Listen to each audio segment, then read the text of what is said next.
Hi, so in this video I will be discussing the number 2 reason why everyone should practice meditation.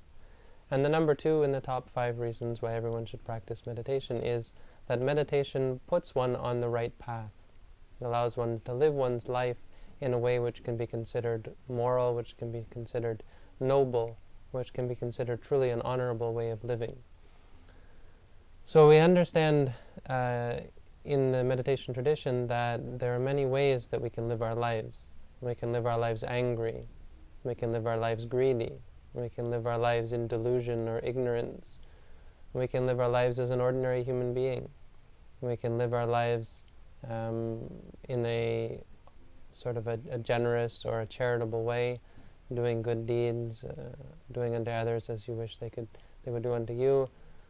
We can even live our lives in some kind of meditative trance where we transcend ordinary reality. All of these are individual and unique ways of living one's life and unique paths which one can take. The meditation practice, as we discuss it on this channel, is yet one other way which one can live one's life, and we consider it to be the way to live correctly or the way to live properly. And why this is so? Well, we compare it to other ways of living. The first 3 ways of living in anger, in hatred, ways of living in greed or addiction, and ways of living in delusion or ignorance. These are obviously ways which are unwholesome, ways which don't lead to happiness, don't lead to peace. And the practice of meditation is clearly a way which, as I've explained in other videos, allows one to move away from these paths, to move away from states of being which put one into a state of real suffering. We can say that a person who is angry all the time, it's like a person living in hell. Your life is hell. A person who is in greed and addiction all the time is just like a ghost, just like someone who is always looking for things, who is never satisfied. And living in delusion, we say it's like living as an animal.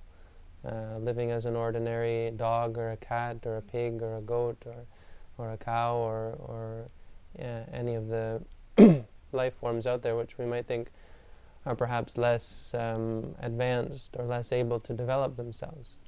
Living as an ordinary human being is one other way we can live our lives. It's a way which doesn't help the world very much, but perhaps we can say it doesn't hurt the world either. The practice of meditation is a way which is noble. It's not an ordinary way of living. Though we focus and we're always paying attention to the ordinary reality, it actually is a way which brings one out of ordinary everyday reality, allows one to rise above the simple, dreary and mundane existence, sort of going with the flow. When things are good, you feel good. When things are bad, you feel bad.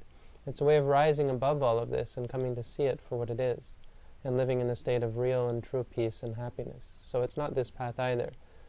It's a path which we consider to be better than simply living. It's also not simply the path of doing good deeds, because it's clear that people can do deeds with ulterior motives. People can do deeds out of delusion or simply do deeds because it hits them to do them at a certain time. They can do good deeds sometimes and then forget to do good deeds. But when one's mind is pure, when one lives one's life in the present moment, one is able to approach everything with a certain amount of wisdom and can see the need, what is the need in every situation, and is able to approach every situation finding the way to bring help and to bring benefit to other people, to do good deeds. So it's not exactly the way of being a good person, just doing good deeds, but in a sense it makes one's heart truly good. And as a result, everything one does then becomes good. And it's sort of, rather than intending to do good deeds, one just does them as a part of one's nature because one's mind is pure. When someone asks for something, there's no stinginess. If someone approaches you with anger or so on, there's no reaction. And so we live our lives as, you could say, as good people, simply because the mind is pure. It's also not the path of meditative trance or absorption. We're not looking for this heavy state of concentration where we forget about the world, because this, of course, is temporary. You can work very, very hard to take the mind away from reality, but in the end, it only lasts for as long as the power of the concentration. So if you work to X amount to bring your mind to a state of tranquility. Well, it only lasts the very same amount of time. It's a very much dependent on how much work you put into it. The practice of meditation as we describe it here is not, because it involves understanding. And once you understand, you can't say that the understanding is going to run out. This is understanding something you can use in every situation. When you understand something, you won't eventually forget that it's, such and such is the nature of it. You come to understand the nature of all of the things around you and inside of you. And so you react to things with wisdom and with peace and with happiness at all times. So your mind never falls into suffering. This is considered to be the right way. And it's important to understand that here we don't mean it means everyone has to become a monk or everyone has to become this or that religious tradition or move here or move there.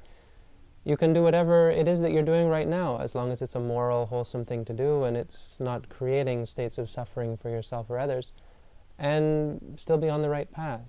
We can all be living completely different lives and still all be on the right path, because our minds are pure. Whatever we do it with a pure mind, and this is considered to be the right path. This is the number 2 reason why everyone should practice meditation. So thanks for tuning in, and please look forward to number 1 in the future.